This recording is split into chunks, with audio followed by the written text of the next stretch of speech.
Research from Macmillan Cancer Support suggests that people diagnosed with cancer now are twice as likely to live for at least 10 years as they were in the 1970s. More than 170,000 people in the UK who were diagnosed with the disease up to 40 years ago are still alive today. The charity says it's because of better treatment and quicker diagnoses. Well, with me in the studio is Dr. Jonathan Kaufman. He was treated for Hodgkin's lymphoma, that's a leukemia-like lymphatic cancer, over 18 years ago. Jonathan, welcome. Thank you very much. Thank you very much for coming in.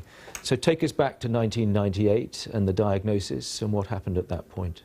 So it was a bit of a roller coaster. I found a lump by my neck. I went to my GP, who was wonderful and said that any lump in a fit young man was suspicious until she could prove otherwise, and she referred me on to a surgeon who performed a biopsy and came back and actually called me at work and said he had some really bad news for me. So I almost fell off my chair at that point when he said it was Hodgkin's lymphoma. But after that, I met some incredible people who used words very sensitively and spoke to me very carefully about what the treatment would involve. And I think I had about 6 months worth of chemo and radiotherapy after that to kill the illness, to kill the disease itself. Which is incredibly gruelling. Oh, yes, but some people refer to Hodgkin's as cancer light because the survival from it is so good these days, which is a nice way of expressing it. So after the treatment, what did people say to you then about your state of health? Well, that's the interesting thing. So there are three really interesting issues that come out from being a survivor, and I use that word really reservedly. It's an interesting word. Firstly, many people who've had cancer treatment and emerge at the other end walk around with the sword of Damocles above their head, worrying whether the thread will drop and the sword will fall on them. And they have real worries about what are symptoms that they should be concerned about and what are just normal aches and pains that we all experience. So the first is sorting out the real issues, but also appreciating that people have real psychological concerns that need to be served and listened to, and we don't listen to people particularly well.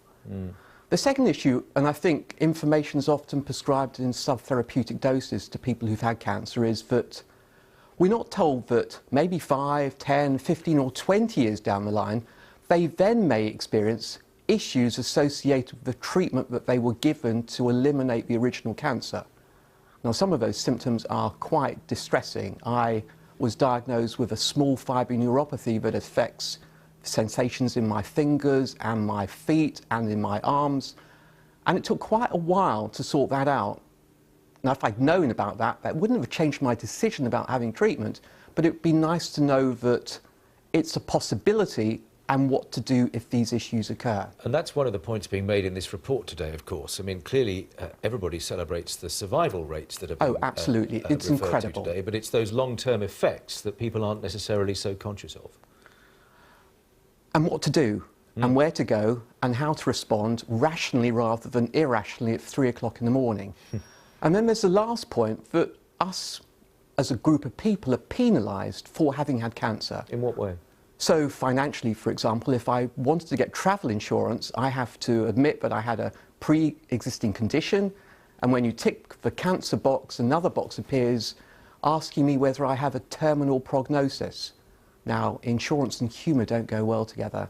So if I said 40 years, that doesn't really go down well. They don't get that. But getting life cover, which I need to renew soon, is damn near impossible. Most companies don't want to entertain me taking out a policy with them, or the policy premium would be punitive. You raised some interesting issues there. I wonder realistically what might change in some of those areas in the light of what you've said, but also clearly what others are experiencing as well. We have to change because the number of people who are living with cancer has gone up from 0 all the way up to 98% now. We know that 50% of people will live beyond 10 years. We need to celebrate that, but there are issues that these folk bring with them to the table that need to be examined in a very timely and very sensitive way to ensure that they can carry on enjoying living, being surrounded by people who love them and who they love. It's great to see you. Thank you very much. It's a real pleasure to be here.